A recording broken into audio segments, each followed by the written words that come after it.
السلام علیکم ورحمۃ اللہ وبرکاتہ۔ الحمدللہ رب العالمین والعاقبۃ للمتقین والصلاۃ علی رسولہ محمد وآلہ واصحابہ اجمعین، اما بعد۔ تمام قسم کی تعریف، حمد و ثنا، کبریائی و بڑائی و بادشاہی و شہنشاہی اس اللہ رب العالمین کے لیے لائق و زیبا ہے جو تمام جہانوں کا پالنہار ہے۔ درود و سلام نازل ہو تمام انبیاء کرام پر، بالخصوص آخری نبی جناب محمد مصطفیٰ صلی اللہ علیہ وسلم پر، جنہوں نے تبلیغ و رسالت کا پورا حق ادا کیا ہے۔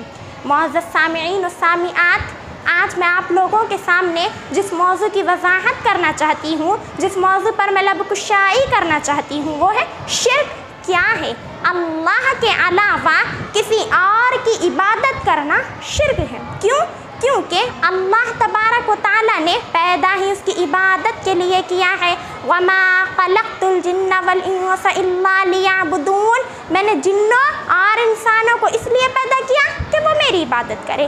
اللہ کے علاوہ کسی اور سے مانگنا بھی شرک ہے۔ آج ہمارے سماج میں، معاشرے میں اکثر خواتین کا حال بھی یہی ہے کہ مانتے تو اللہ کو ہے لیکن مانگتے غیر اللہ سے ہے۔ غیر اللہ کے لیے روزہ رکھتے ہیں، غیر اللہ کے لیے جانور ذبح کرتے ہیں، غیر اللہ کے لیے نظر و نیاز کرتے ہیں۔ یہ عبادتیں اللہ کے لیے خاص ہیں، لیکن لوگوں نے غیر اللہ کے لیے خاص کر دیا ہے۔ غیر اللہ کے مزارات پر جاتے ہیں، ان سے مدد طلب کرتے ہیں، ان کے سامنے سجدہ ریز ہو جاتے ہیں، انہی سے اولاد مانگتے ہیں، انہی کو غوث اعظم کہتے ہیں۔ اے مسلمانوں، تم انہیں کیا سوچ کر غوث اعظم کہتے ہو؟ جب ان کا انتقال ہو گیا تھا اس وقت یہ اتنے مجبور تھے کہ اپنے کپڑے نہ اتار سکے، اپنا غسل نہ کر سکے، اپنے روتے بیوی بچوں کو چپ نہ کرا سکے، آرے جو خود چل کر قبرستان نہ جا سکے، اتنے مجبور تھے کہ لوگوں کے کاندھوں پر سوار ہو کر گئے۔ تو خبر میں جانے کے بعد اتنے بڑے کیسے ہو گئے جنہیں تم اور ہم سب مل کر کہتے ہیں یا غوث المدد، ان کے مزاروں پر جا کر سجدہ کرتے ہیں۔ سجدہ جیسی عظیم عبادت اللہ کے لیے خاص ہے، ارے غیر اللہ کو تو تعظیم کے لیے بھی سجدہ کرنا جائز نہیں ہے۔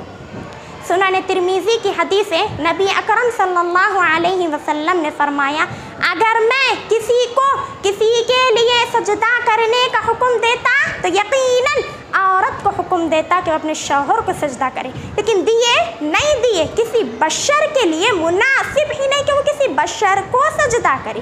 سجدہ تو سجدہ، غیر اللہ کے لیے جانور بھی ذبح کرتے۔ قربانی کس کے لیے ہے؟ فَصَلِّ لِرَبِّكَ وَانْحَرْ، بس تم اپنے رب ہی کے لیے نماز پڑھو اور قربانی دیو۔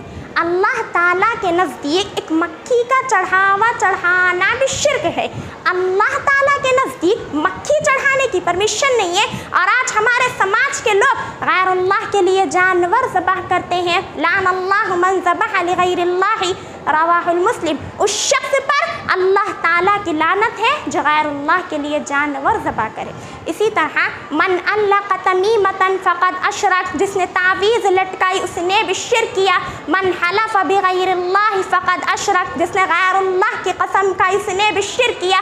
اسی طرح الطیرۃ شرک، بدشگونی شرک ہے، جادو کرنا یا کرانا بھی شرک ہے۔ اسی طرح غیر اللہ سے فریاد کرنا یا انہیں پکارنا بھی شرک ہے۔ ہم غیر اللہ کو کیوں پکارتے؟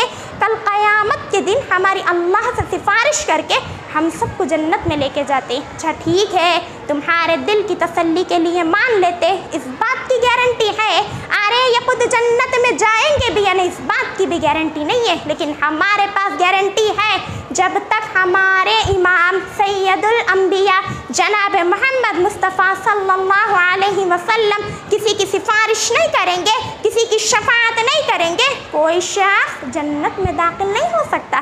پہ ہرا جھنڈا لگا لینے سے، غیر اللہ کے نام پر عید و برات کرنے سے جنت میں نہیں چلے جاتے۔